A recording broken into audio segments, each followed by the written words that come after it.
प्रचण्ड त्यस्तो पात्र हुन् जब उनी कमजोर हुन्छन्। म आउँदैछु तपाईँकै प्रश्नको जवाफमा आउँदैछु। त्यसपछि गएर यहाँ सुन्नुहोस्, शान्ता चौधरीले सक्ने विजय कुमार गच्छेदारले युरोपियन युनियन र अमेरिकन दुनियाँको अन्तर्राष्ट्रिय एजेन्सी र उनको पार्टीको ऊ भएर तोडमटोड गरे। प्रचण्ड मात्र होइन, केपी ओली पनि त्यतिकै समस्या हुन् देशको लागि। निर्माण सिकेन, विध्वंस सिक्यो। प्रचण्ड र बाबुरामले बाँड्दै हिँडेको हुन् दिवा सपना, मुङ्गिरेलालको हसिन सपने। पुलिस प्रशासन हाकिमले पैसा घिच्छ त्यो चाहिँ देख्दैन। अमुक एउटा धार्मिक र सम्प्रदायको नेतालाई बचाउनको लागि, आफ्नो पिउसोलाई बचाउनलाई एउटा ठुलो यो देशको मूलवासीलाई चाहिँ अपराधी घोषणा गर्छ। यो के हो? यही हो लोकतन्त्र। पुलिस, आर्मी, कर्मचारी, त्यसमा प्रोटेक्सन गर्ने नेता, कार्यकर्ता, बुद्धिजीवी, मानवाधिकारवादीलाई पनि एडल्फ हिटलरले जे गरेका थिए चेम्बर ग्यास सेट गरेर सबलाई हालिदिनु पर्ने देखिन्छ। म युएनलाई यदि अब तराईमा गाडी चलाउने इच्छा छ भने भियना कन्भेन्सनको एउटा मुद्दालाई लिएर आउनुहोस्, नभए नआउनुहोस् थारू गाउँतिर। कार्यक्रममा स्वागत छ। नमस्कार, धन्यवाद। आराम हुनुहुन्छ? ठिकै छ हजुर। आज संविधान दिवस। हामी संविधान दिवसको सन्ध्यामा संविधानले के दियो यो विषयवस्तु बारेमा कुराकानी गर्न गइरहेका छौँ। तपाईँले हिजो 10 वर्ष संविधान सभाबाटै संविधानका लागि सशस्त्र द्वन्द्वमा सरिक हुनुभयो, त्यहाँ सहभागी हुनुभयो। धेरै नेपालीहरूले त्यसमा शहादत पनि प्राप्त गरे। आजको दिनमा संविधानको यो 6 वर्ष, नयाँ संविधान सभाबाटै जारी भएको संविधान कार्यान्वयनको चरणको यो 6 वर्ष पुरा भयो। तपाईँलाई, तपाईँको बुझाइमा संविधानले के दियो, के पाउनुभयो? धन्यवाद। आज एकदमै गम्भीर प्रश्न सोध्नुहुन्छ भनेर मलाई सुरुमा लागेको छ। के दियो र के पाइयो र के दिएन भन्ने प्रसङ्ग आयो। संविधानले एउटा कुरा त यत्रो ठुलो नेपाली बीचको भिडन्तपछि केही कुरा दियो। के कुरा दियो त भन्दाखेरि देश र राजनीतिक यसरी चल्दो रहेछ, त्यो देशको मेरो आफ्नै स्वयं अधिकारको लागि पनि म स्वयं लगानी र इन्भल्भमेन्ट हुनुपर्ने रहेछ। दोस्रो रह्यो, देशको राजनीति यसरी चल्दो रहेछ भने कस्तो? बजेट होलिडे हुँदो रहेछ, सरकार विस्तार हुँदो रहेछ, गठबन्धन चाहिँ नगठबन्धन हुँदो रहेछ, यस्तो खाले भन्न खोज्नुभयो? यो त पछिल्लो कालमा निर्वाचित भइसकेपछि प्रतिनिधिहरूले यो गराउनु भयो। जसको सट्टा हातमा गयो उसले यहाँले प्रश्न गरे जस्तै गर्नुभयो। यहाँको प्रश्नमै उत्तरमै प्रश्न भएको छ सोधाइमा। भनाइको अर्थ राज्य सञ्चालनको लागि विगतको एकदलीय शासन र केही निश्चित व्यक्तिहरूको हातमा सट्टा जाँदाखेरि अर्को द्वन्द्व भयो र हामी पूर्ण इन्भल्भमेन्ट, पूर्ण समानुपातिक प्रतिनिधित्व र समावेशी प्रतिनिधित्वको लागि चाहिँ स्वयं आफूले लाग्नुपर्ने रहेछ भन्ने कुरा चाहिँ 10 वर्षको रगतको हाल खेलिसकेपछि र 2007 सालकोदेखि अहिले 2078 आउन्जेलसम्म जनताले शिक्षा त सिके।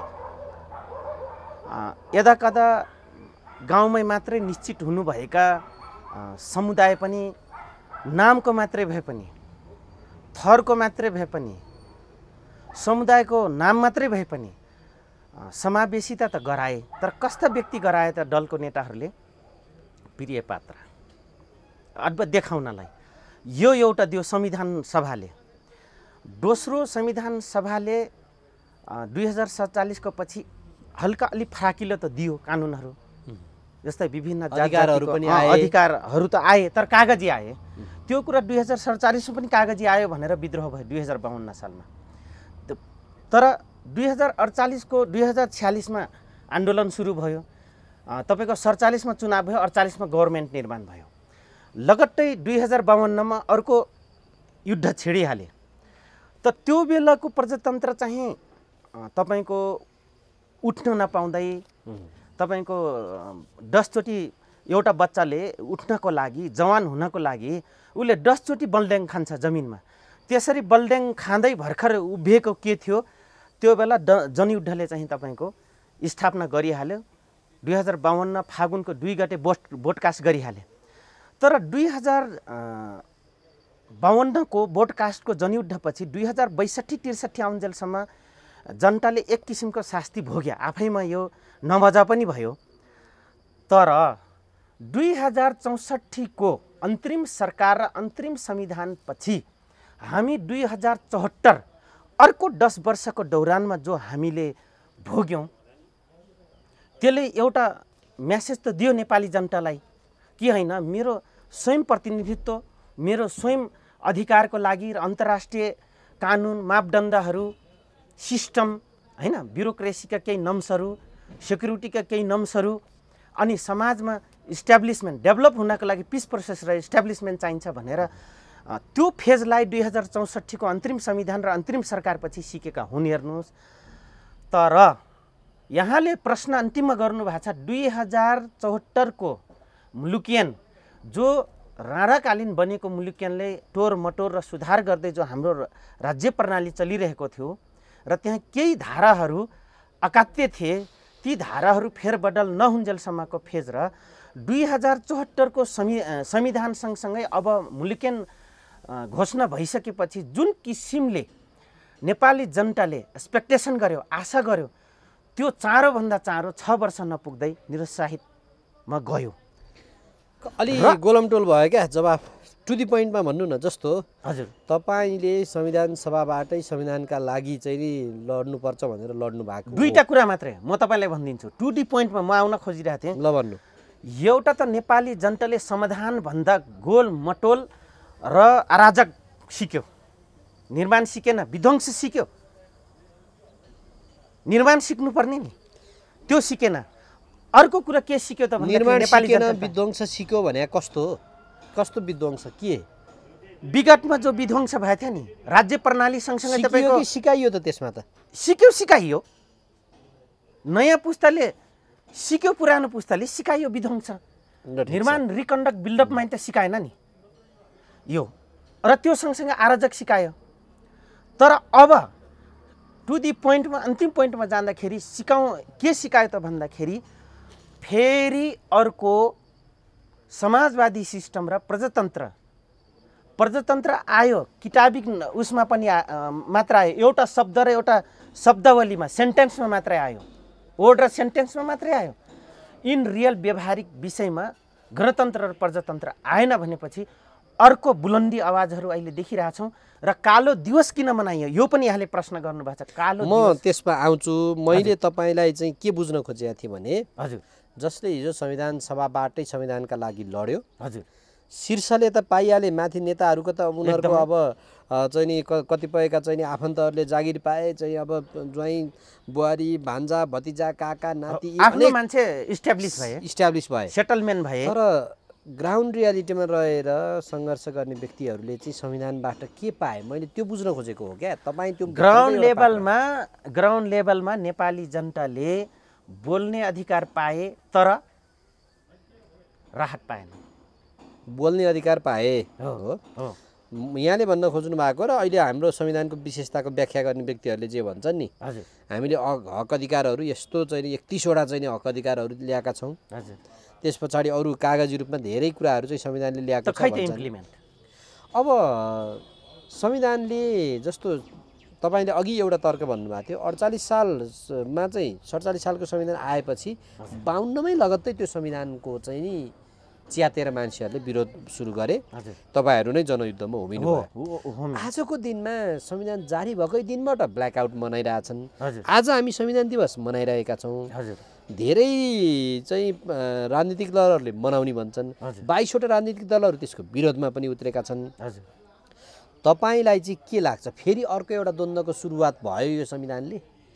सिट युद्ध र सिट द्वन्द्वको सुरुवात भयो भनेपछि कार्ल मार्क्सको भनाइअनुसारको द्वन्द्वको चाहिँ नि कहिले पनि अन्त्य रहेनछ हो। लगभग अहिले नेपालको स्थिति हेर्ने हो भने डाक्टर सुरेन्द्र केसीको थेसिसको पिएचडीको शोधपत्रको एउटा हरफ म फेरि सभार गर्न चाहन्छु यहाँहरूको मिडिया मार्फत, दुईटै मिडिया मार्फत, भिरकुटी र एभरेस्ट मार्फत।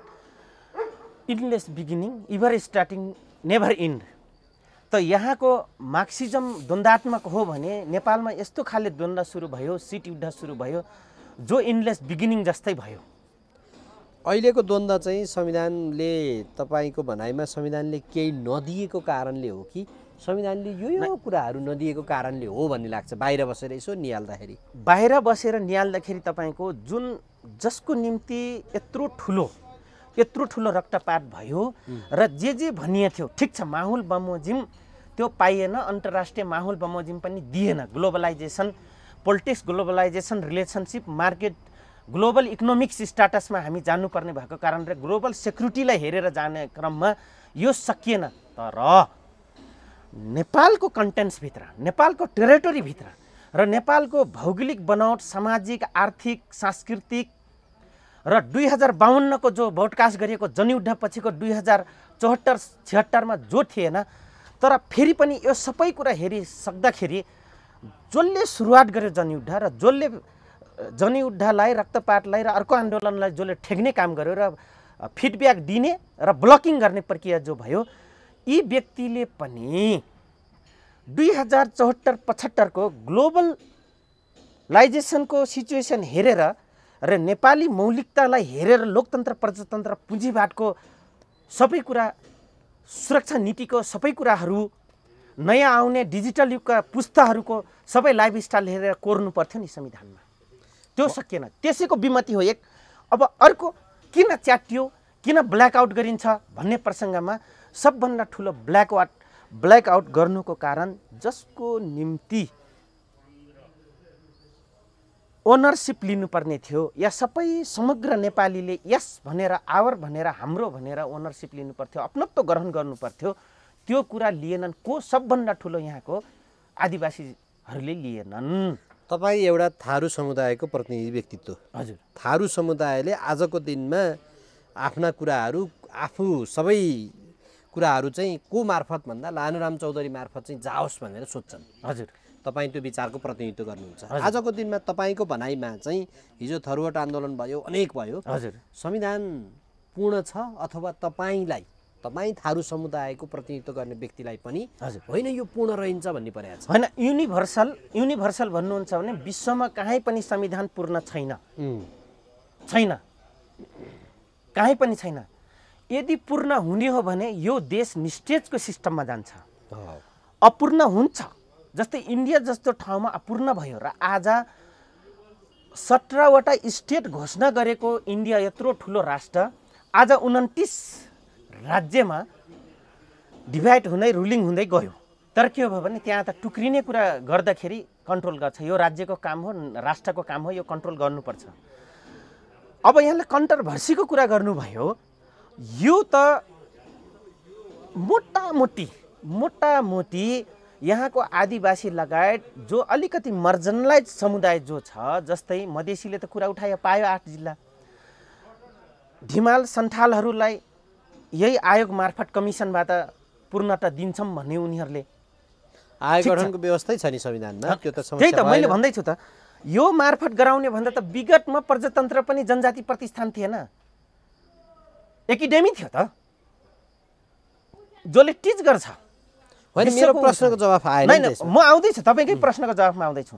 त्यसपछि गएर महासङ्घ आयो, फेडरेसनहरू आयो, त्यसको हरेक कुरालाई उजागर गर्नको लागि, कानुनमा अपूर्ण कानुन र एक्टहरू, धाराहरूले अलिखित गर्नको लागि फेडरेसनहरू स्थापना गरे, महासङ्घ स्थापना गरे। तर अब अहिले विभिन्न कमिसनहरू गठन हुँदाखेरि त्यसैको समाधानको लागि कमिसन गठन भयो। ओनरसिप नलिनुको कारणले, अपनत्व ग्रहण नगरिसकेपछि सर्टेन समुदायहरूले आज ब्ल्याकआउट गर्ने, संविधानलाई यस हो समेत भन्न नदिने वातावरण यही संविधान सभाले दिएन र? 2074 को घोषणाको संविधान सभाले दिएन र?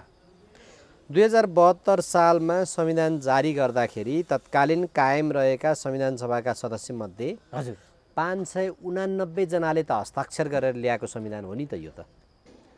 अब त्यो डिस्क्वालिफाइडहरू कुनै अध्ययन छैन, केही छैन। म तपाईँले भन्छु, म त्यसैभित्रको एउटा मेरै पनि पार्टी त्यहाँभित्र थियो, मेरै अध्यक्ष रुक्मिनी चौधरीले गर्नुभएको सिग्नेचर, यहाँले गरेको प्रश्नमा किन नकार्ने होइन, र त्यो अन्ध कुरा गर्नु हुँदैन। तर यहाँले 559 जना सिग्नेचर गरेको संविधान भन्नुभयो, 559 जना, 89 जनाले त हजुरको सिग्नेचर मात्रै गर्ने भए। जनताले मागेको ड्राफ्टलाई, जनताले माग गरेको कागजलाई पोको पारेर सेतो कपडामा बीसीसी हलको अन्डरग्राउन्ड कोठाभित्र कुहाएर ढुसी पारेर आगो लाए। युरोपियन युनियन र अमेरिकन र तपाईँको रले, केजिबीहरू लिएर, आसियान कन्ट्रीले, बान की मुनको एजेन्सीले दिएको तपाईँ ड्राफ्टलाई विश्वको सर्वमान्य छ भनेर यसरी देखाएका हैनन् महामहिम डाक्टर रामवरण यादव राष्ट्रपतिज्यूले। भनेपछि तपाईँको भनाइमा अझै पनि मधेसी थारू समुदायको हक अधिकारका कुराहरू जे राखिनु पर्थ्यो त्यो पुरा छैन संविधानमा? छैन। थारू मधेसीको व्यक्तिलाई ल्याइयो, 589 जना प्रतिनिधित्व गराइयो, तर त्यहाँ के थियो भने इन्क्लुसिभ इन्भल्भमेन्ट या इन्क्लुसिभ रिप्रेजेन्टेटिभको कुरा थियो। रिप्रेजेन्ट भए, समावेशी रिप्रेजेन्ट भए, इन्क्लुसिभदेखि नै अभ्यास गर्दै आयो नि। अभ्यास भएको त देखाइए, तर इन्क्लुसिभ राइट खै त, इन्क्लुसिभ एडजस्टमेन्ट रिप्रेजेन्ट मात्रै हुँदैन। आजको दिनमा पनि त छ नि त्यो त इन्क्लुसिभ संविधान अनुसारका प्रावधानहरू अनुसार कार्यान्वयन भइरहेकै छन् नि। त कार्यान्वयन त सबभन्दा ठुलो कुरा हो नि त। नेपाली जनताले आजको दिनमा सिद्धान्त खोजेकै छ, आजको दिनमा इम्प्लिमेन्ट खोजिरहेछ। सरकारका हरेक निकायमा यो तपाईँले भनेको जस्तो समावेशिताको चाहिँ नि अभ्यास त भइरहेकै छ नि। आज हेर्नुहोस् त लोकसेवाले विज्ञापन माग्दा त्यही गर्छ, राज्यका हरेक निकायमा तह र तबकामा चाहिँ तर त्यहाँ गरिँदैन। संविधानको पहिलो कार्यान्वयनको भनेको स्थानीय तहको चुनाव होइन, त्यो चुनावमा सर्लको प्रतिनिधिहरू त्यसरी आएका हैनन्। यो त देखाउने एउटा फ्रेमवर्क नै आएका हैनन्। कार्यको फ्रेमवर्क अरूले दिए थिए, गर्नुपर्ने थियो, गरे। अब यहाँ सुन्नुहोस्, आजको दिनसम्म यदि समावेशिताको सिद्धान्तमा साँच्चै नै हामी इलेक्सन मात्रै समावेशिताको सिद्धान्तमा गयो र इम्प्लिमेन्टतिर चाहिँ समावेशिताको अगेन्स्टमा जाने प्रतिनिधि अहिले जितेका छैनन् र यो अहम प्रश्न हुन जान्छ। होइन, तपाईँ अझै पनि अस्वीकार गर्नुहुन्छ समावेशिताको अभ्यास भएको छैन? छँदै छैन। कार्यान्वयन पहिलो कुरा हो।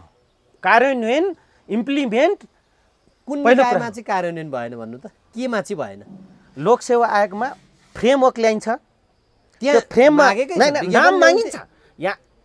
यहाँले एकदम गहिरो यही कुरा धेरैजनाले यही उठाउँछन्, ठुला मिडियाले पनि यही उठाइरहेछ कि कहाँनिर के अरे तपाईँको भीम रावलजीले पनि त्यही भन्नुहुन्छ, कुन चाहिँ धारामा विभेद गर्यो भन्नुहुन्छ। उहाँले स्वयं रक्षा मन्त्री हुँदाखेरि विभेद गर्ने अर्को सेक्युरिटीको कानुन ल्याउनु भएको छ। ल्याइदिनुहोस् भीम रावललाई मिडियामा, मैले देखाइदिन्छु, धारा देखाइदिन्छु। एक मेरो भीम कमरेडले अहिले त पार्टी खोलेर बस्नुभएको छ, अब हेरौँ न चलाउन कतिको रावलको प्रश्न होइन, नै समावेशितामा आइयो कि उहाँले प्रश्न उठाउनु भयो। उहाँले के भन्नुभयो भने नेपालको संविधानमा कहाँनिर इम्प्लिमेन्ट र तपाईँको कुन चाहिँ धारामा हामीले विभेद गऱ्यौँ त तपाईँहरूलाई, इन्क्लुसिभ इन्भल्भमेन्ट हामीले रिप्रेजेन्टको कुरामा कहाँनिर हामी बाधा गऱ्यौँ भन्नुभयो। तपाईँलाई लागेको कहाँनिर ल भन्नुहोस् ल। उहाँले लोकसेवा आयोगको नाउँमा, अरू नाउँमा एउटा क्यापेबल सही भिजन भएको रिप्रेजेन्ट ल्याउन सक्नु भएको छैन र उहाँहरूले इम्प्लिमेन्ट कहाँ गर्न सक्नु भएको छैन। लोकसेवा आयोगमा एउटा थारूको मात्रै उदाहरण दिन्छु, त्यसपछि अरू दिन्छु। ल भन्नु। विजय कुमार गच्छेदारको उसमा 2065 साल भदौ 1 गते अध्यादेश ल्याएर थारूले मधेसीमा हालिदियो। मधेसी हो त? अब यहाँनिर अहम प्रश्न होइन, हामी किन इम्प्लिमेन्ट हुँदैन भनेर 72 सालबाट यता हेरौँ न, संविधानको पाठमा हेरे हो क्या हामीले। त्यसलाई बिगार्ने 2064 देखि बिगार्ने काम गरिया छ। 2048 सालमा अर्को संविधान लेख्यो, 2052 मा आएर 58 सम्म टोरमटोर गरिएको छ। होइन, मैले तपाईलाई 2062 सरकार उसमा गरिया छ। 72 साल भन्दा यता समावेशिता त मैले कहाँ टोरमटोर भयो मैले भन्दैछु, त्यही त सुरुवात कहाँ भयो। अब त्यहाँनिर थारूलाई मधेसीमा गन्दियो, अहिले मधेसीमा टिकमार्क लगाइदियो भने कति थरी छन् मधेसी थाहा छ नि यहाँलाई। त्यसपछि गएर जनजाति आदिवासीमा हालिदियो। अब जनजाति आदिवासीमा टिकमार्क लगाइदियो भने थारूले राई, लिम्बू, तामाङ, शेर्पा, गुरुङ, धिमाल, सन्थाल धेरैजना हुनुहुन्छ, राजवंशी सबैजना हुनुहुन्छ, मेचे, कोचे, दराई होइन, झाँगर सबै हुनुहुन्छ, त्यहाँ सिद्धिन्छ। तर यस राष्ट्रको तेस्रो जनसङ्ख्या भएको समुदाय हो। पहिलो ब्राह्मण, क्षेत्री, आर्य खसहरू, दोस्रो मगरहरू, तेस्रो थारू हो। यो इम्प्लिमेन्टमा कमजोरी छ, यो सुधार्नु पर्छ कि पर्दैन? गङ्गा चौधरी जस्ताले सक्छन् एकछिनलाई महिला सम्मान गर्छु म, किनभने त्यो लेभलमा त आएको छ। त्यसपछि गएर यहाँ सुन्नुहोस्, शान्ता चौधरीले सक्छन्, सक्ने विजय कुमार गच्छेदारले युरोपियन युनियन र अमेरिकन दुनियाँको अन्तर्राष्ट्रिय एजेन्सी र उनको पार्टीको ऊ भएर तोरमटोर गरे हो। मैले खोजेको 2072 को मुलुक केन्द्र संविधानपछि यो right implement, right represent, inclusive प्रजातन्त्रको अभ्यासमा राइट फिटनेस बडी सिस्टम वर्क फ्रेमहरू खोजेको हामीले, न कि कुनै नेताको कार्यशैली। मैले तपाईलाई अघि खोजेको होइन गरेको प्रश्न र यहाँनिर जोडिन खोजेको के हो भने, हजुर हिजोको राज्य सत्ताले पछि पारियो भनियो, हजुर आज मानिसहरू हेर्नु त के भन्छन् भने हिजोकै राज्य सत्ता बरु ल्याउनु पर्ने पो ठिक रहेछ कि क्या हो भने जस्तो कुराहरू गरिरहेका छन्। त्यो प्रश्न कहाँनिर जोडिएको हो भने हिजोको राज्य सत्ताले महिला, आदिवासी, जनजाति, थारू, मधेसी, मुस्लिम समुदायलाई पछि पार्यो, त्यो देखियो पनि। र अहिले समावेशिता अन्तर्गत उहाँहरूलाई राज्यको मूलधारमा ल्याउनलाई विभिन्न हिसाबका पहलहरू भइरहेका छन्। अब मानिसहरूको यही बिचमा के प्रश्न गर्छन् भने होइन बरु यो यही भनौँ न हिजोको राज्य संस्थामा सबभन्दा बढी सामन्ती त यही राज संस्था हो भन्थे, अब फेरि राज संस्थाको पक्षमा चाहिँ कुराहरू पनि गर्न थालेका छन्। यहाँनिर मैले तपाईँलाई के अघिदेखि जोडेको प्रश्न, यस्तो राम्रो प्रश्न गर्नुभयो नै न्युपानेजी, तपाईँले यस्तो जबरजस्त राम्रो प्रश्न गर्नुभयो। पुरानो सट्टातिर ढल्किनलाई, जनतालाई मोडिफाई गर्नको लागि र मानसिक मेन्टालिटी कन्भर्ट र डाइभर्नेसन गर्नको लागि पहिलो रोल कलम कसले खोल्यो, कसले खेल्यो, किन खेल्यो भन्नु नि त, त्यो के को लागि खेलिँदैछ, कसले खेल्यो त्यो ल भन्नुहोस् त। जसलाई इन्क्लुसिभ डेमोक्रेसी र लोकतन्त्र रिपब्लिकन फेडरल सिस्टमको लागि जसलाई भनियो, गलत आश्वासन दियो र स्वयं त्यही व्यक्ति रिप्रेजेन्ट मात्रै गराएर इम्प्लिमेन्टको लागि जब साँगुरो दिमागको र कन्जेस्टेड थिङ्क भ्यू लिएर जब आफू उपस्थित भए राज्य व्यवस्थामा, अनि गर तिमीले दिएको मूल मन्त्र यो हो, तिमीले हामीलाई यो दिएका छौ भन्ने क्रममा अनि उनीहरू कन्जुसाइ गरेपछि अब बाध्यता भएर जनता त मोडिन पुग्यो। त यो वातावरण बनाउनको लागि जसले यत्रो ठुलो नेपालको स्थिति एउटा पुस्ता पछाडि हुने गरी पुरै तपाईँको के भन्छ जनताहरू एक लाइनमा लाग्ने बनायो र पुरानो सिस्टमले फेरि पनि ढल्किनाले जो माहौल बनायो को हो त्यो? त्यही त मैले तपाईलाई तिनले आज यो जनतालाई स्वस्थ पार्नुपर्छ कि पर्दैन? मेरो प्रश्न पार्नको लागि प्रयत्न गर्नुपर्छ कि पर्दैन? त्यही त यहाँ सुन्नु न, सुरुदेखि एउटै प्रश्नमा हामी झुल्यौँ, म अर्को विषयमा जानै पाइनँ। जस्तो हजुर हिजोको दिनमा यो पुरानो राज्य सत्ताले अधिकारहरू दिएन, पछि पारो भनियो, हजुर सशस्त्र द्वन्द्व गरियो, संविधान सभाबाटै संविधान बनियो, यो संविधान आयो, यो संविधान मधेसी, थारू, मुस्लिम, महिला जनसमुदायका लागि भनिन्थ्यो। तर आज ती समुदाय चाहिँ सन्तुष्ट देखिँदैनन् क्या। आज चाहिँ नि ती समुदाय चाहिँ मान्दैनन्। तपाईँले मान्नुहुन्छ कि मान्नुहुन्न? आजको दिनमा संविधान दिवस हो आज, तपाईँ मान्नुहुन्छ आजको दिनमा? तपाईँको मनले म मान्दिनँ, यस मानेमा मान्दिनँ। त्यो समुदायले म आदिवासी हो, यदि अधिकार सबले पाउनु छ भने मेरो अधिकार के सुनिश्चित गरिदियो भने त भन्दाखेरि यो राज्यमा पहिलो सुरु तपाईहरूको पुर्खा पूर्वज आउनुभन्दा अगाडि म थिएँ। यहाँ जल जङ्गल जमिन तीनटा जो विषय थियो, अन्तर्राष्ट्रिय युनिभर्सल ट्रुथ जो सर्वमान्य सिद्धान्त हो, त्यो सिद्धान्त अन्तर्गत यो कुरा मेरो लागि पहिला सुनिश्चित गरिदिनुस् र बाँकी तपाईहरू पहिलादेखि 200, 300, 400 वर्षदेखि राज्य गरिराख्नु भएको छ, हामीले कुनै पनि अब्जेक्सन थपेको छैनौँ। त्यसैको इन्भल्भमेन्टमा हामी बाधा अर्जना गरेका छैनौँ। मान्नुहुन्न संविधान? अब त्यसो भए मेरो समुदाय मान्दैन।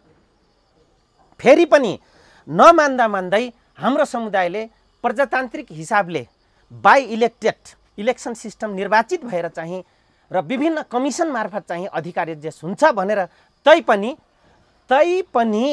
तपाईको आन्दोलनलाई डेमोक्रेटिक प्रजातान्त्रिक मूल्य र मान्यता सिद्धान्त अन्तर्गत आफ्नो विरोध जनाइराखेको छ। तर यिनीहरू सुन्ने पक्षमा छैन। हिजोको दिनमा यत्रो वर्षसम्म लाग्नुभयो, पार्टी घर परिवार सारा छोड्नुभयो, हजुर हैन, एउटा पार्टीमा लाग्नुभयो यही संविधान सभाबाट चुनावको लागि। बस त्यो संविधान सभाबाट आएको चुनावले तपाईलाई नि मान्न नहुने गरेर कस्तो संविधान बनाउनु भयो त?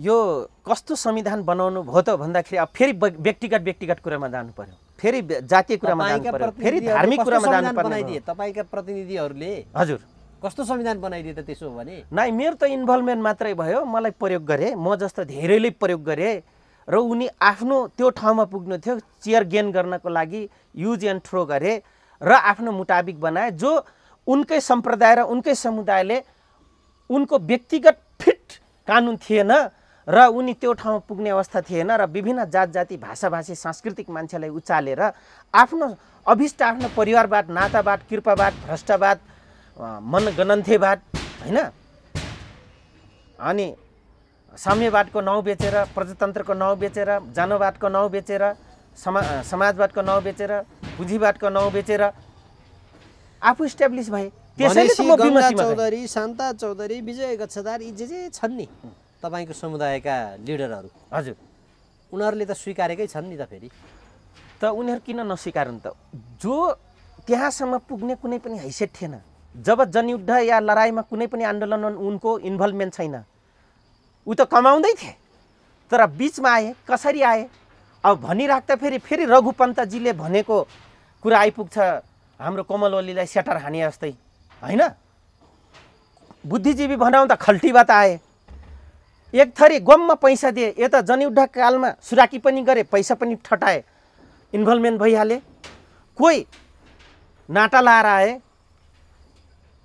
कोही शरण परेर टोम शरणम भनेर आए कोही शारीरिक रूपले एट्याचमेन्ट भएर आए योभन्दा के भन्नु मैले यति कडा रूपमा प्रस्तुत हुनुभयो त्यसो हो भने तपाईँको दिमागमा आजको दिनमा यो संविधान ठिक छैन यो संविधान परिवर्तन गर्नुपर्छ भन्ने लागेको हो च्याट्ने जलाउने भन्दा पनि सबभन्दा ठुलो कुरो पटक पटक यही केपी शर्मा ओली अग्रजजी जति पनि ठुला हुनुहुन्छ प्रचण्ड बाबुराम भट्टराई झलनाथ खनालज्यू सुभाष नेमाङज्यू माधव कुमार नेपालज्यू युवराज प्रदीप शेरबहादुर देउबाज्यू होइन जति काङ्ग्रेसको पनि अग्रजहरू हुनुहुन्छ रापरवाका डाक्टर प्रकाश चन्द्र लोहनी पशुपति शमशेर जबरा कमल थापाज्यू जति हुनुहुन्छ अग्रजहरू हामीभन्दा माथिका आफूलाई मसिहा भन्नेहरू उहाँहरूले के भन्नुभयो भन्दाखेरि आन्दोलन नगरिदिनुस् इलेक्टेड भएर आउनुहोस् प्रजातान्त्रिक धारले यही प्लेटफर्ममा तपाईँहरूको मुद्दा समावेश गरिन्छ र संविधान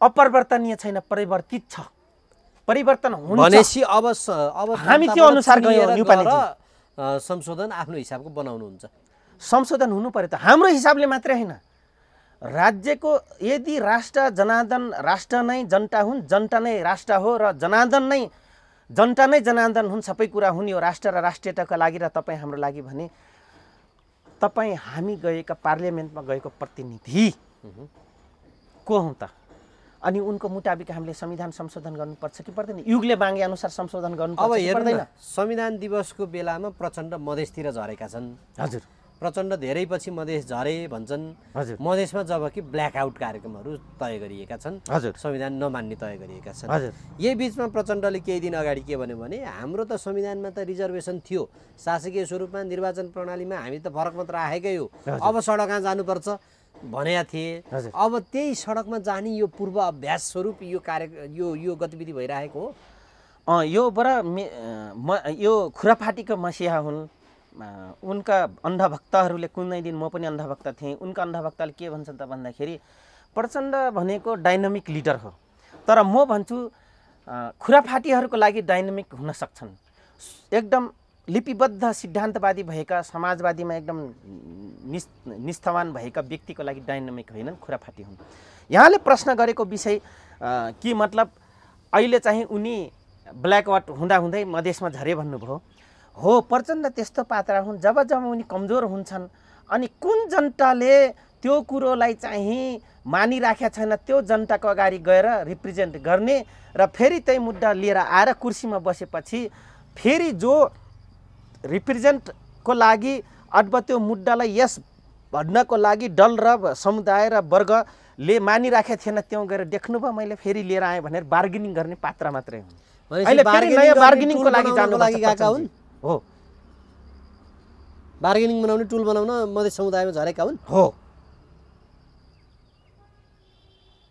प्रचण्ड राष्ट्रिय समस्या हुन् भनेर केही दिन अगाडि केपी शर्मा ओलीले बोले हजुर यतापट्टि अब त्यहाँ आरोप प्रत्यारोप छ क्या विभिन्न एकले अर्कालाई खुल्याउने भनिरहेका छन् मैले पनि सुनेको थिएँ तपाईँ चाहिँ के भन्नुहुन्छ त्यसो भने प्रचण्ड मात्रै होइन निपानेजी प्रचण्ड मात्रै होइन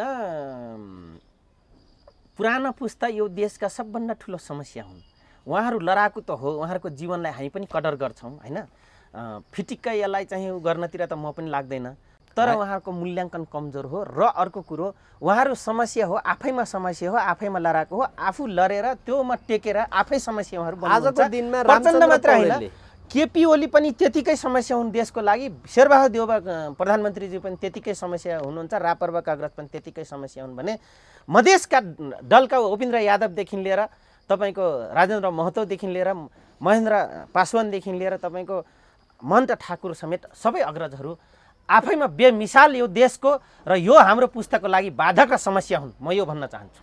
अनि डाइनामिक लिडर चाहिँ को त त्यसो भने लिडर को हाम्रो डाइनामिक लिडर बन्न खोजिरहेछन्, अझै बन्नै सकेका छैनन्। जुङ्गा दाढी सबै सेतमै भइसक्यो, चाँदीको रङ जस्तै फुलिसक्यो, कहाँ बन्न सके। यदि डाइनामिक लिडर भइदिए भए आज यत्रो ठो फेरि पनि अपूर्ण हुन्छ डेमोक्रेसी अथवा प्रजातन्त्र बहुदलीय प्रथाको बेमिसाल ब्युटिनेस पावर भनेको बहुदलीयहरूको र प्रतिभा बहु मान्छेहरूको धेरै जनताहरूको समस्या उजागर हुने र त्यसको समाधान गर्ने ठलो त हो नै पार्लियामेन्ट, यस्तोपिके संसद प्रणाली। तर उहाँहरूले त्योभन्दा बढी आवश्यकताभन्दा बढी आफू समस्या बनेर समस्या उजागर गरेर समस्यामा आफ्नो नाउँ कमाउने पात्र मात्रै हुनुभयो। यो चाहिँ हो उहाँहरूको। तपाईँ आजको दिनमा संविधानमा परिवर्तन मागिराख्नु भएको छ नि, होइन? एक शब्दमा हो नि? हो। अब संविधानमा परिवर्तन माग्नेहरूमध्ये केही व्यक्तिहरूले धर्मको विषयमा उठाएका छन्। हजुर। हिन्दू धर्म हुनु पर्यो भन्छन्। हजुर।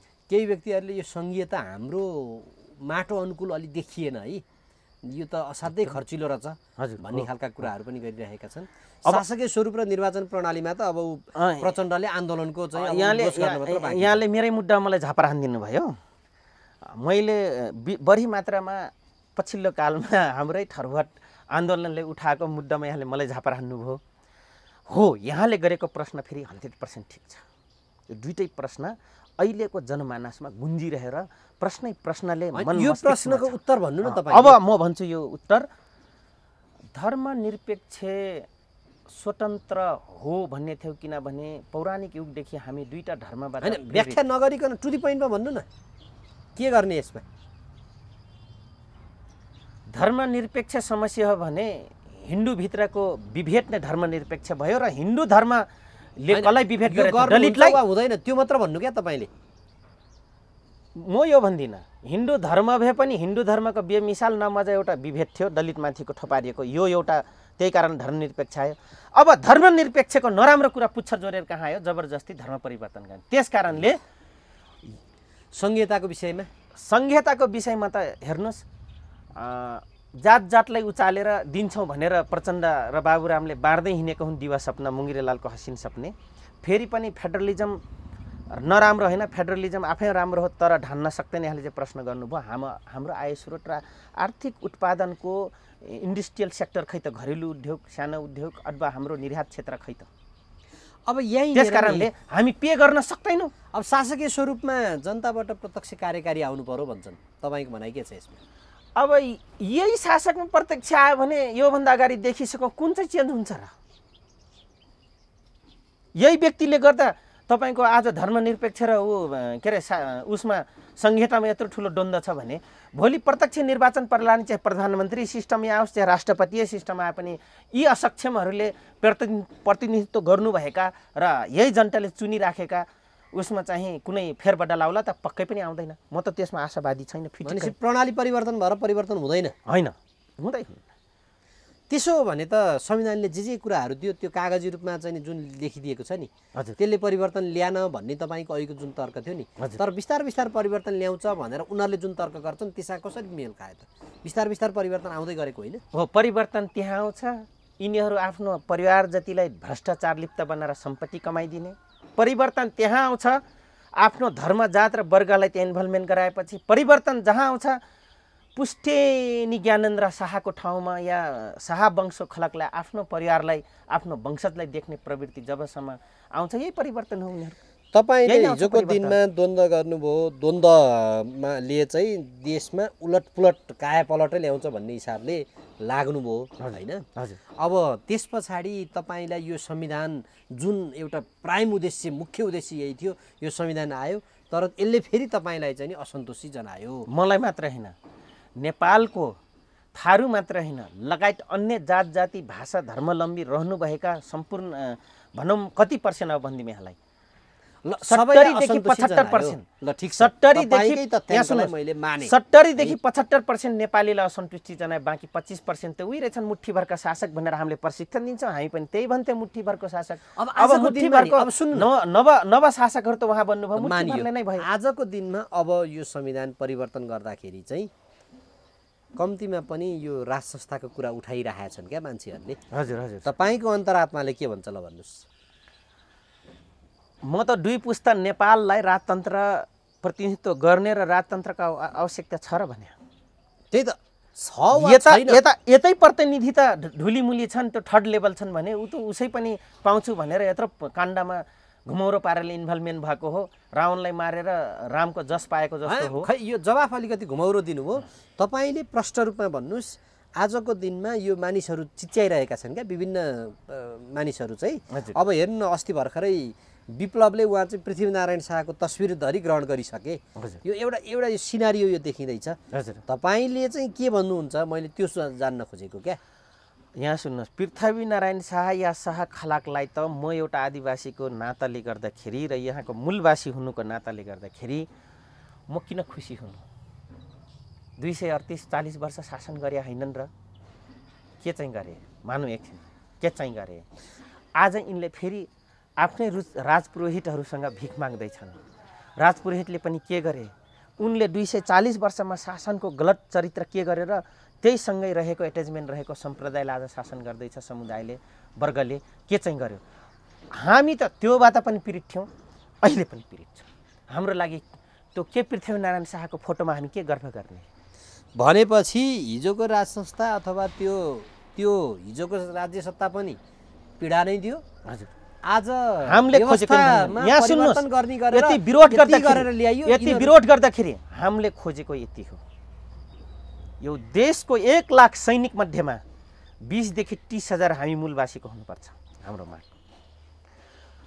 68 हजार कर्मचारी टप लेभल सबै गरेर 68 हजार भन्दा माथि छन् अझै भन्नुहुन्छ भने 8 देखि 10 लाख छन्। 1 लाख हाम्रो चाहियो कर्मचारी। होइन, अहिले सुरुवात भएको छ नि त।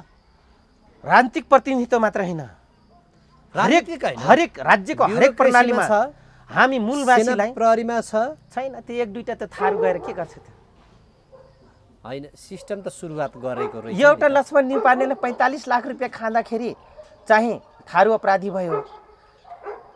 सिडिओ र मानवाधिकारवादीले खुटिया नदीदेखि नजानु भनेर सहस्त्रले रोक्न नसक्दाखेरि एउटा खरानन्द चौधरी अपराधी हुँदो रहेछ त। उसको नेता र उसकै पुलिस प्रशासन हाकिमले पैसा घिच्छ, त्यो चाहिँ देख्दैन। अमुक एउटा धार्मिक र सम्प्रदायको नेतालाई बचाउनको लागि, आफ्नो पिउसोलाई बचाउनलाई एउटा ठुलो यो देशको मूलवासीलाई चाहिँ अपराधी घोषणा गर्छ। यो के हो? यही हो लोकतन्त्र। त्यो त त्यति बेला सुशील कोइरालाको पालामा त्यहाँ चाहिँ जुन जघन्य घटना भयो, त्यो घटनालाई चाहिँ तपाईँ स्वीकार्नुहुन्छ? त्यसलाई चाहिँ त्यो चाहिँ राम्रो भन्नुहुन्छ? त्यसो भए 10 वर्ष जनयुद्ध के हो? त्यसो भए 10 वर्ष जनयुद्ध के हो? छिन्टाङ काण्ड के हो? अठराई काण्ड के हो? झापा काण्ड के हो? गौर घटना के हो? तपाईँको चन्द्रौटा घटना के हो? अनि टिका घटना ती सबै गर्दाखेरि कोही पनि कारबाही त हुनुपर्छ भन्ने कोही रहँदैनन्। ती सबैले गर्ने भने पुलिस, आर्मी, कर्मचारी, त्यसमा प्रोटेक्सन गर्ने नेता, कार्यकर्ता, बुद्धिजीवी, मानवाधिकारवादीलाई पनि एडल्फ हिटलरले जे गरेका थिए चेम्बर ग्यास सेट गरेर सबलाई हालिदिनु पर्ने देखिन्छ।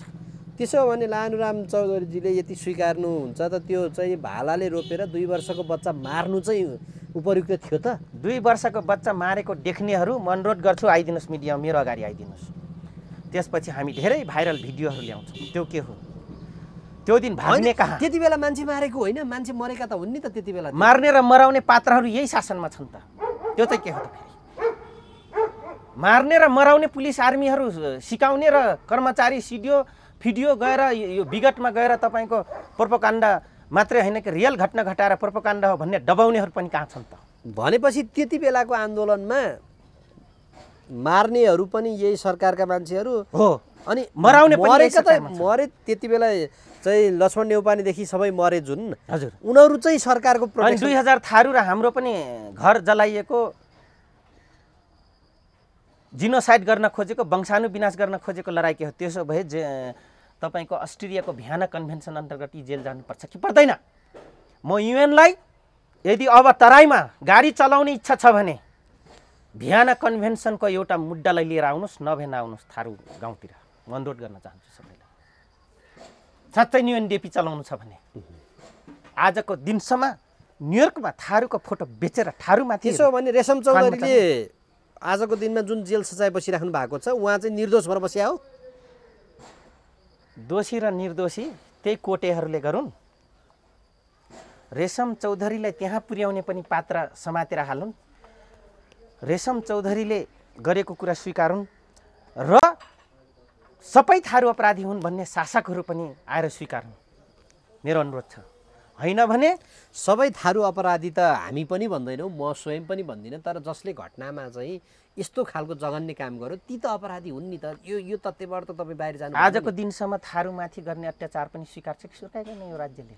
राज्य सत्ताले हिजोको दिनमा यो पछि पारियो समुदाय एउटा बच्चा आफै जन्डिस लागेको थियो, 4 गतेदेखि थारूको गाउँमा आगो लाउँदा लाउँदा तपाईँको 7 गतेको घटना गराए, बाहिर जान पाएन। उसको अनैतिक अपराध लुकाउनलाई त्यो मुले सशस्त्रको इन्सपेक्टरलाई बचाउनको लागि त्यहाँ झार दिएर हतियार अनि जान्छ हाँठा लाउँदै त्यहाँ बच्चा त्यसरी मरिएको छ। उनीहरूको आज हिम्मत छ भने त फोरेन्सिकले चेक गर्ने मान्छे डक्टर यहाँ न, जसरी तपाईँको हाम्रो कमरेड के अरे मदन भण्डारी कमरेडको जसरी आइदिए, अब आउनु त फोरेन्सिक डक्टर यहाँ आउँ र भनिदिउँ खुलेर बुलेट कसको थियो, हतियार कसको थियो, कुन दिशाबाट हानिएको थियो, कुनबाट हानेर कता निस्केको थियो। यो सबै के हो भने आन्दोलनबाट अधिकार प्राप्ति भएन, आन्दोलन गरेर खोसेर भयो नि लिनुपर्छ भन्ने पृष्ठभूमि थियो त्यो सबै, होइन? हाम्रो पुजाइमा यही हो नि त। त्यही त यहाँ सिकाइएकै त्यही थियो त, होइन? त्यो ठिक छ, मैले त्यसमा चाहिँ नि अब्जेक्सन राखिनँ। मैले भन्न खोजेको चाहिँ के हो भने यी सबै घटनाक्रम गराउँदै पनि हुँदै पनि तपाईँका समुदायका मानिसहरूले त गएर संविधानमा ड्याम्म सिग्नेचर गरेर आए नि त। ती हाम्रो मान्छे थिएनन् त। अनि थारूको कोखबाट जन्मेका बस थारू कोखबाट जन्मिएका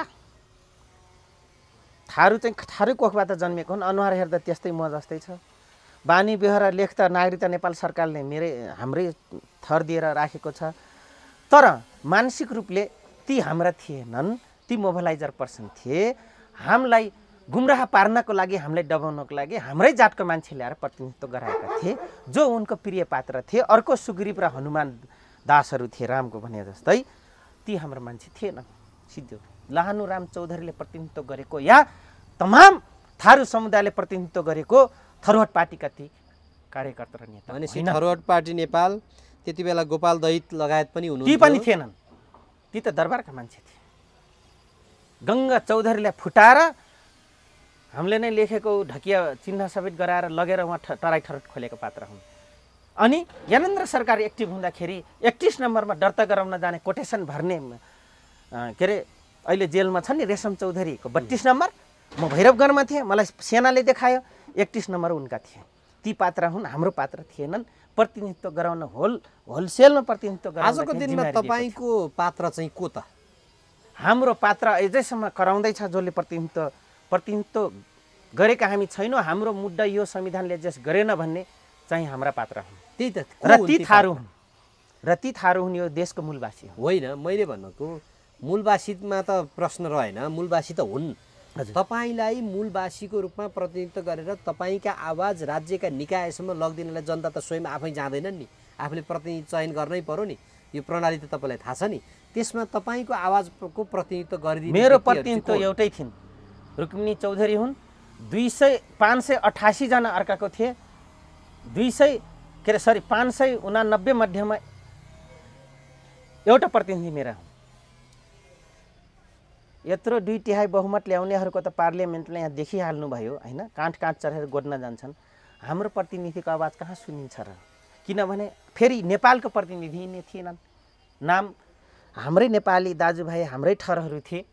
ती व्यक्ति फेरि अन्तर्राष्ट्रिय पावर सेन्टरका थिए। यहाँ पनि एउटा कुरा छ हेर्नुहोस्। होइन, तपाईँको प्रतिनिधित्वको आवाज सुनिएन भन्ने होइन, किन सुनिएन भन्नुहोस् त? कसरी सुनिन्थ्यो? तपाईँ स्वयंले पनि हिजोको दिनमा सेन्ट जेभियर जतिको कलेजमा पढाउनु भयो नि, होइन? हजुर। अनि तपाईँको त्यहाँसम्म चाहिँ नि त्यो खालको चाहिँ नि एक्सेस तपाईँको ज्ञान क्षमता विवेकताले पाएको हो नि। अनि पाएन, राज्यले दिएन भन्न मिल्यो त? त्यो त मैले एउटा व्यक्ति विशेष र एउटा व्यक्तिको काँध चढ्दा पाएको हुँ। सिधा कुरा हेर्नुहोस् है, एक्सेस पुगेको हो त्यहाँ त मैले एक्सेस आफ्नो खुबी या त्यहाँका मेरा जति भनौँ बोसहरू थिए उनी पुँजीवादीकै प्रतिनिधित्व हुन्, तर उनीहरूमा खुल्लापन मैले भेटाएको थिएँ। हो यहीँनिर अब आए प्रश्न, ती पुँजीवादका नाइके हुनु र पुँजीवादी हुनु तीमा यत्रो खुल्लापन छ। हामी जनवाद र साम्यवादी भन्छौँ, समाजवादी भन्छौँ, हामीमा जातीय र नसलवादको सङ्कुचन छ। त्यो विश्वका सर्वहारा एक हौँ भन्ने, विश्वका अधिकारवादी एक हौँ भन्ने पार्टीमा चाहिँ जातीयवाद र नसलवाद हुने या जनतालाई देखाउन भ्रम पार्नलाई अन्तर्राष्ट्रिय पावर सेन्टर र अन्तर्राष्ट्रिय उसलाई देखाउनलाई चाहिँ भ्रम पारेर र डिस्क्वालिफाइड पर्सनलाई इन्भल्भमेन्ट मात्रै गराउने। तर तिम्रो गरिदिएछ यहाँनिर ठारू भन्ने शब्द त एउटा लेखेको देख्यौ नि? देखेँ हजुर। अब थाहै छैन ठारू चाहिँ लेखिएको छ त्यहाँ, त्यसको शब्द अलि सेन्टेन्स इन कहाँ भएको छ त्यो थाहा नपाउने मान्छेलाई इन्भल्भमेन्ट गराए। यहाँले मेरो प्रश्न जहाँसम्म उठाउनु भयो सवाल, त्यसैले त मैले वहाँ छोडेर आज यहाँ किन आएँ? त्यहाँ पनि म विभेद भोगेको छु। तिम्रो पार्टी आतङ्ककारी भयो, तिमी यो संस्थामा बस्न लायक छैनौ। र यहाँको नेपाल प्रहरीले मेरो सर्टिफिकेटदेखि लिएर एकचोटि होइन दुईचोटि छापा मारेर जलाइदियो र मलाई अयोग्य बनायो देशमा जागिर नखानको लागि। र जति छ जेबियरका उहरू सबलाई चिठी पत्र लेखेको हो। अहिलेको जो चिफ साहब हुन्, कटवाल हुन्, छत्रमान गुरुङ हुन्, अहिलेको आउने जति प्रतिनिधि रविन्द्र छेत्री हुन्, यिनै हुन्।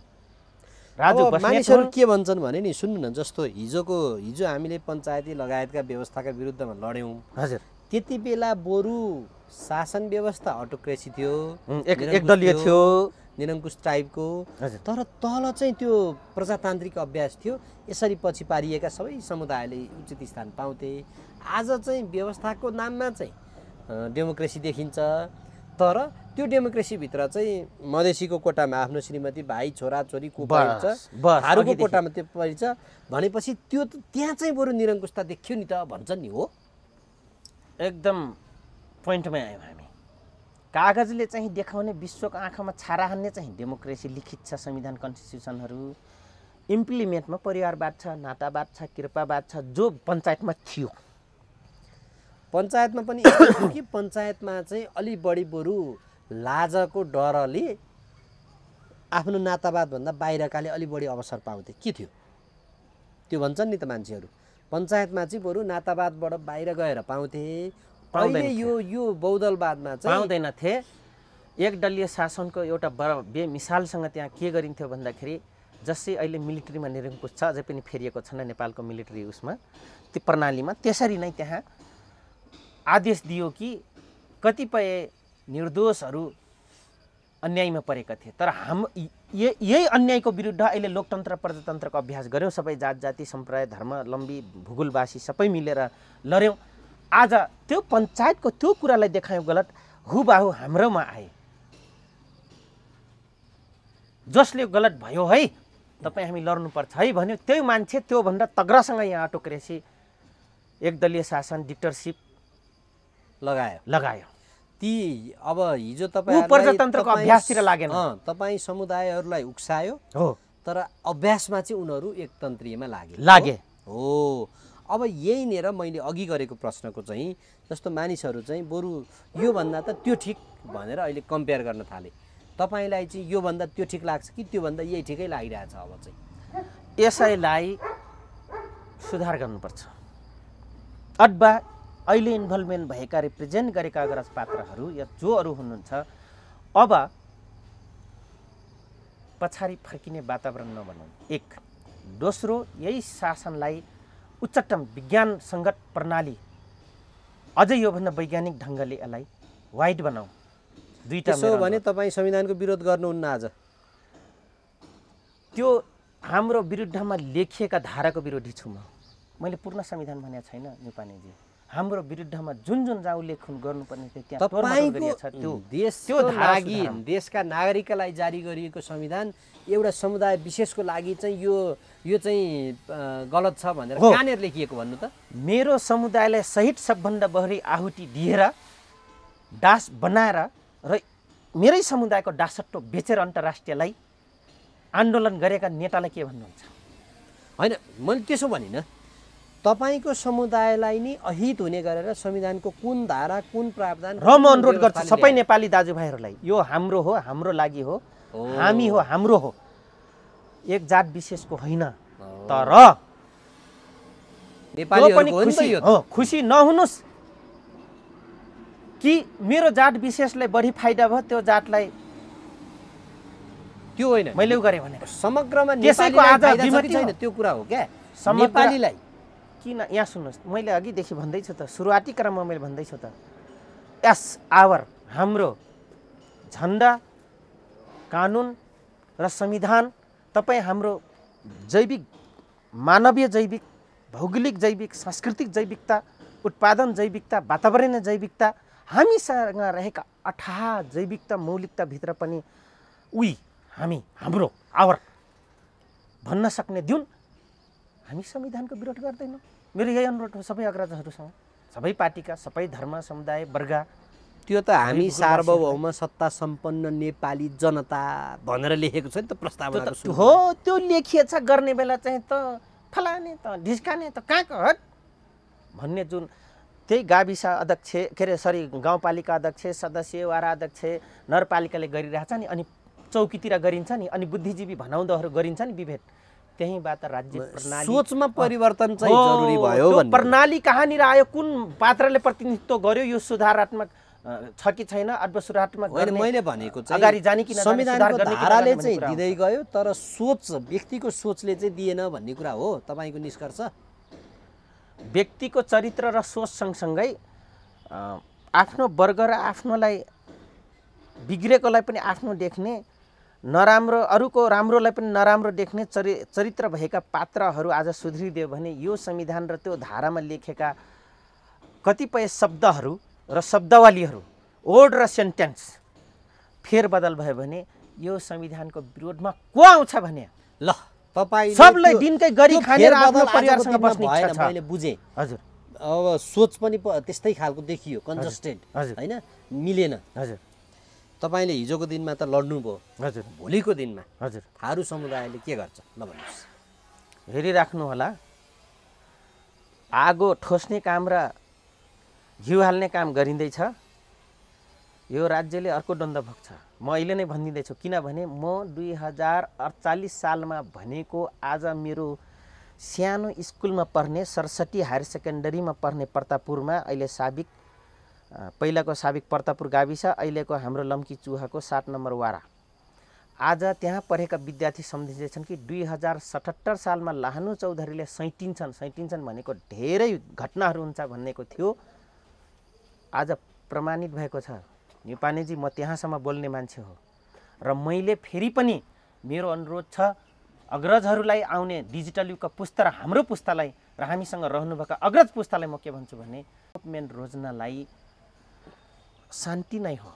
शान्ति बिनाको तपाईँ हाम्रो विकास हुँदैन, विध्वंस बिना अर्को निर्माण हुँदैन, अर्को निर्माण पछिको विध्वंस हुँदैन। तर यो देशलाई र अर्को पुस्तालाई फेरि 100 वर्षपछि पार्ने र I am hunger give me one bread भन्ने अवस्था बनाउनको लागि नगरौँ। युरोपियन स्ट्यान्डर्ड या त्योभन्दा राम्रो स्ट्यान्डर्डमा गएर कमसेकम हाम्रो पुस्ताले र हामी मर्दा मर्दै यो देख्न पाऊँ कि वाह, नेपालले पायो नि त। आज जस्तै हजुरको भियतनाम 30 वर्षको गिरियुद्धमा विश्वलाई चावल सप्लाई गर्छ, देख्नुभएको छ, जबरजस्त विकास भयो विध्वंस पछिको। ब्याङ्कक कहाँ गयो? ब्याङ्कक आजभन्दा 50 वर्ष अगाडि ध्वस्त बनाएर आज सेक्स टुरिज्म भए पनि विश्वको टप 1 डेभलपमेन्ट अथवा ब्याङ्कक जान रुचाउँछन् हो, थाइल्यान्ड जान रुचाउँछन् हो। यहाँ देख्नु भएको छ। आज नाइजेरिया कस्तो थियो, कहाँ थियो? आज साउथ अफ्रिकाको नाइजरको विध्वंसपछि 35-36 वर्षको विध्वंसपछि पाठ सिक्नुपर्छ कि पर्दैन? हाम्रो पुस्ताले हामीमाथि अगाडिको पुस्ता, त्योभन्दा अगाडिको पुस्ता हुनुहुन्छ, प्रचण्ड कमरेडहरू, शेरबहादुर देउवा लगायत त्यो पुस्ताको अग्रजहरूले कम्पेयर गर्नुपर्छ। हामीभन्दा आउने डिजिटल युग नयाँ आउँदैछ, ठिक छ, त्यो पनि गर्नुपर्छ नि त। त्यो गर्नुपर्छ। अब अन्तिममा यो समग्र यो अहिले व्यथिति छ क्या। हजुर। सरकार त्यस्तै भइरहेछ, राजनीतिक दलहरू त्यस्तै छन्, संविधान पनि कतिले मनाउने कतिले नमनाउने। हजुर। अनि कतिपय चाहिँ फेरि होइन राजा आउने देश बचाउने यस्ता खालका यो विविध चाहिँ टिका टिप्पणी भइरहेका छन्। तपाईँले अब अन्तिममा भनिदिनुहोस् अबको सिनारियो के हुन्छ, कुन दिशामा अगाडि बढ्ला देशको? एउटा त राजा आऊ देश बचाऊ भन्नु आफ्नो मुद्दाको लागि आन्दोलन उठाउनु प्रजातान्त्रिक पद्धतिको नियम हो, प्रणाली हो। यसलाई सबै कुरा नेगेटिभ नलिउँ, तर बेठिटी जे छ यो बेठिटी भनेको यिनै हाम्रा अग्रज पात्रहरूको असक्षमताको प्रकाष्ठा हो। 2 3 के हो भन्दाखेरि झन्डै हामी अफगान जस्तो भएनौँ, तर स्लो मोसनमा हामी अफगानकोतिर लम्किने एउटा वातावरण नदिउँ। र यो बेठिटी कतातिर जान्छ त भन्दाखेरि अराजक अस्थिरता र फेरि अर्को विध्वंसतिर जान्छ भन्ने मेरो आकारा हो। नजाओस् भन्ने फेरि मेरो सबैसँग कामना हो। म आफ्नो आत्मालाई पनि भनिरहेछु कि होइन, शान्ति नै सबै कुरा हो र नेगोसिएसन र कम्प्रोमाइज नै फेरि सोल्युसन हो। भएको छ, गरिएको छ, गरे यो अग्रजहरूले, हामी पनि त्यसमा यस गऱ्यौँ, तर सुधार हुनु पर्यो। द्वन्द्व हुन्छ तर विध्वंसात्मक हिसाबको द्वन्द्व हुनु हुँदैन। प्रजातान्त्रिक समाजवादी लोकतान्त्रिक पद्धतिबाट चाहिँ समाजवादी तवर जनवादी तवरले चाहिँ हाम्रो मतान्तर हुन बावजुद पनि समाधानतिर लागोस् भन्ने मेरो सबैसँग कामना हो, अनुरोध हो। हेर्नुहोस्, समय दिनुभयो, म यहाँलाई धन्यवाद। नमस्कार, धन्यवाद।